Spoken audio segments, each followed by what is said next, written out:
What is up, guys? Welcome back to the channel Everyday Carry for the Everyday Guy, the Nitecore P20iX.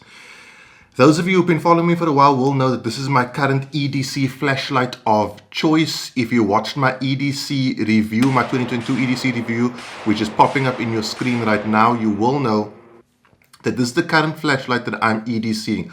Now, the Nitecore P20iX doesn't come in this configuration as standard. It comes like this with a standard pocket clip, which I will show you in a second. But I do recommend, if you can, buy the Nitecore NTR10 finger retention ring. It is worthwhile getting because it really changes the way you can use this flashlight. I think what Nitecore have done different to other companies is a lot of flashlight companies make a utilitarian flashlight and try to shoehorn in tactical applications. Nitecore have sort of built a tactical flashlight and they've given you some utilitarian options, and it can be used as a utilitarian flashlight. But I think in tactical mode, which this does have, it is a strictly defensive tactical flashlight that you can cycle down to use for utilitarian purposes. Now we are going to talk about the stats, what's in the box, drop tests, all those fun things. I do have two of these because some things are just so good you should have more than one of them. But I did want to show you both because this is what you're going to get if you buy it, and this is what you're going to get if you buy it with the retention ring. Okay, let's talk about some stats. So the P20iX features 4 Cree LED flashlights. It has a max lumen output of 4,000. We will talk about modes in a second. Max throw is 221 meters. Max candela is 12,200. Excuse me. Comes with a rechargeable 21700 battery, but you can also use two CR123As. The recharging type or port is USB Type C, so you are going to get a nice fast charge. It does come with 3 silicon nitride ceramic inlays in the crenulated strike bezel.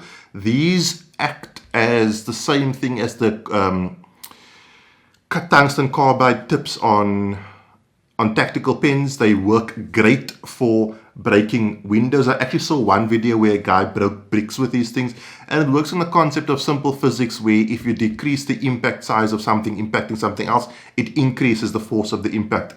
Think of it like if I take my finger and I do that, it's not so bad. If I take a pin or a needle and I apply the same amount of pressure, it's going to puncture my skin. That is the same concept we have here. As I said, as you can see, this is a really tactically driven flashlight. It's more for your emergency usages. The body itself is mil-spec hard anodized aerospace grade aluminium. It comes with 2 switches, an immediate strobe and your normal on-off momentary on switch, which we'll talk about in a second.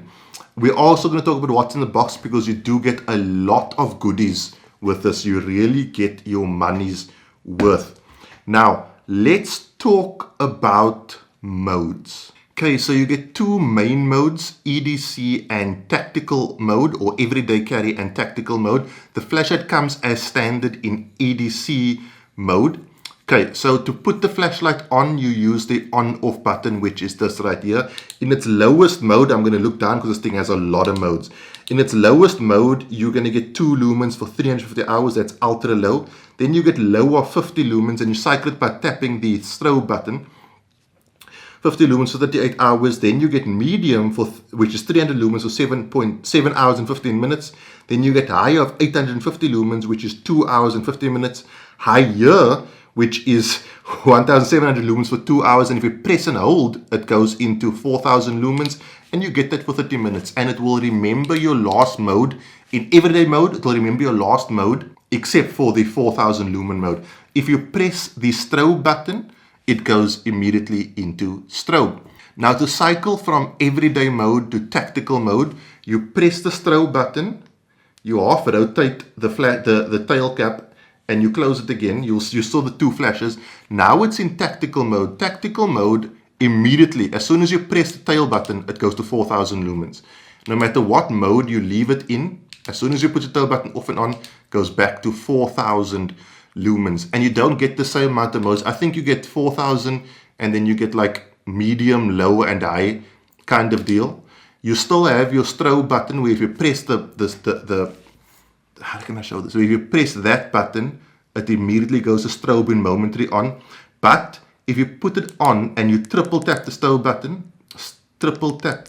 button, it will remember strobe when you go for momentary or constant on. And to put that off, you just tap the strobe button again, put it off and on again, and you're back into tactical mode. The flashlight does have a battery level indicator. I don't know if you can see it. It lights up blue and it'll flicker depending on how low the battery is. Obviously, the more flickers, the lower it is. And it also does flicker while charging. You can't use the flashlight while it's charging, unfortunately, although it wouldn't make sense to use it while charging. Now, one of the things I like about the P20iX with the retention ring is it gives you the capability to do this, right? Look at how I'm holding. I still have full control over the flashlight, okay? But with this, if you don't carry a weapon-mounted light, it indexes really well with your firearm. Okay, I do carry a weapon-mounted light, but do you see how I can get a really good firing, master firing grip, and I can still control the light fairly easily, okay? And that for me is really valuable. I'll roll in some B-roll of me just basically running the light with a firearm, and I do want to stress that it's very important to train this kind of thing. You're not going to just learn how to use this. And even me in those shots, you can see I'm still very rusty. I haven't shot for quite a while actually, and that's probably why. My shooting skill really perishes very quickly. I have to constantly shoot in order to keep up with it. But using a handheld light in conjunction with your firearm can be a complex task. Now, there are different techniques, Harry's, FPI, cheek index, but they all require you to shoot one-handed. And it's not ideal. I've done courses with all of them. I don't like any of them, to be honest. I don't like shooting one-handed as a whole. I would prefer to shoot with both my hands on the firearm. And having this finger retention ring allows you to do that, and it gives you a lot more control, which I think is really valuable. And it definitely does increase your control over your firearm and your accuracy when using a handheld weapon-mounted light. Now, let's get to beam shots. As you can see, the P20iX has an incredibly wide, bright, cool white beam. This is useful because it's very disorientating to look into. In 4,000 lumen mode, up to about, I think the target is about 10 meters away. I would say up to about 30 meters. It's going to be really hard for someone to look into this and not have a significant portion of the visual horizon removed. On the flip side, you get a really large spill. There's not, the hotspot is okay, but it's more of a flood, right? And Nitecore does have, I think it's the P20i, which is more of a thrower, which I really do want to get my hands on and see how that compares to the P20iX. And it seems like it's a similar form factor, which is quite cool. But the P20iX is more of a flood light kind of flashlight. It illuminates a large area, gives you a lot of visual data. And as you saw from that footage, when I switch on weapon-mounted light, it is way brighter than the Surefire X300. Obviously, Surefire X300 1,000 lumens. And you could also see the difference in the color temperature. The X300 is 1,000 lumens. This is 4,000 lumens. In South Africa, this is available from Nitecore SA, and I believe 480BC suppliers. I'll leave them linked down below. Just shop around a bit for the retention ring. The retention ring is a really cool, well-designed retention ring. It also has, I don't know if you can see, but it has a piece that breaks open right there, and then just clicks into place again. That is so that if you are in a tussle or whatever the case may be, and someone grabs and pulls it, they're not going to pull your finger and break your finger. This will just break away like that, and your finger will come out, right? So you got the functionality of a retention ring, but not the cost of having your finger permanently retained inside that ring. And it's quite a sizable retention ring. It's quite easy to access.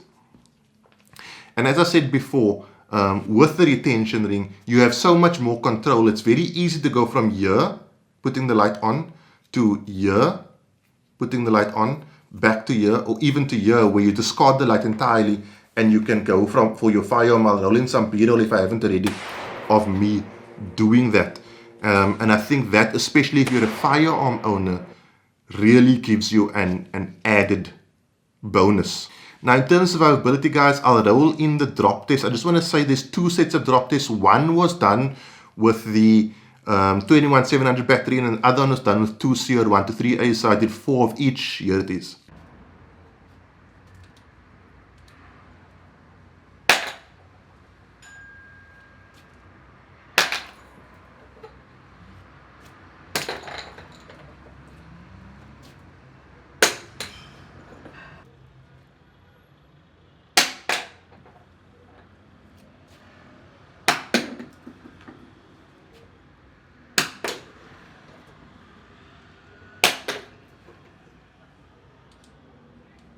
Lastly, guys, what you get in the box, you get a very fancy Nitecore box. Now, check how cool this is, right? So you get some foam pieces, blah, blah, blah. Then you get your manual, which you don't need. Some Nitecore cards. I believe those are warranty cards. But look at the level of accessories you get with this thing. Firstly, you get a spare O-ring, not too fancy. Then you get a really cool sort of belt clip holder type thing. Now, I've got mine, on my battle belt, guys. People have asked me to do a review of this battle belt. I'm not done with it yet, but basically the flashlight clips in like that, which is very cool, right? So you can just basically grab it, clip it out, and you are good to go. So you get that. Then you get a lanyard, which I don't know why people put lanyards in. You get your USB Type-C recharging cable. You get the battery holder, which was not tied on my clip. This is the battery holder for 2CR123A batteries. And you get your standard pocket clip. So the standard pocket clip will clip on something like that. And as you can see, the standard pocket clip sits quite a bit higher. How can I best show this? Sits quite a bit higher. So the standard pocket clip sits here, right? So it sits quite deeply in your pocket, whereas the tactical ring sits there. So you have more purchase on taking it out of your pocket. That's a lot. That's nice accessories. I mean, this thing is a really cool accessory. I don't know many flashlight companies that have one of these, and it fits really nice onto your battle belt. Guys, the Nitecore P20iX for me strikes the perfect balance. Well, not so much the perfect balance. For me, it is what I want in a flashlight, because it is a flashlight I can use defensively. Gives me a lot of throttle, 4000 lumens. The throttle, the on-off button, has a lot of travel. So you got a lot of control over momentary and constant on. You don't get any negligent discharges. And the immediate strobe is also really useful. The strobe, by the way, is an alternating frequency strobe. So it's like a strobe times 2. It's even more disorientating, and it is in 4000 lumens. So if you don't have the opportunity to go for your firearm, you can very easily just flick your finger onto that strobe button, and it might buy you a few seconds to disorientate a potential attacker. As I said, the P20iX is very much a defensively orientated flashlight. Guys, that is it. Thank you for taking time to watch this video. If you do like these EDC review kind of things, please consider subscribing. I make a video every single week. Have a good week, guys. Be safe, train hard. Cheers. God bless.